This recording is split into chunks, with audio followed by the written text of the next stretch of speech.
Xəyanət həmişə sekslə başlamır. Əksər xəyanətlər diqqətlə başlayır. Səni dinləyən başqa biri olur. Səni başa düşən başqa biri olur. Yorğunluğunu ilk o soruşur, sevincini ilk ona danışırsan, problemlərini onunla bölüşürsən. Sonra bir gün fərqinə varırsan ki, ən vacib söhbətlərini artıq yoldaşınla deyil, başqa birisi ilə bölüşürsən.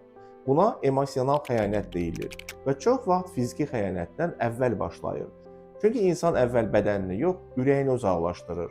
Əgər münasibətinizdə artıq bir-birinizlə danışacaq heç nəyiniz qalmayıbsa, xəyanət başlayanda yox, ondan əvvəl dayanmaq lazımdır. Çünki münasibətlər bir gündə dağılmır və çox vaxt bir söhbətlə də xilas olmur. Bəzən münasibəti xilas etmək üçün peşəkar dəstəyə ehtiyac olur.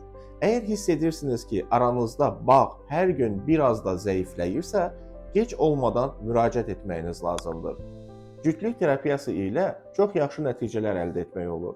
Ailən üçün sonuna dək savaşmaq lazımdır.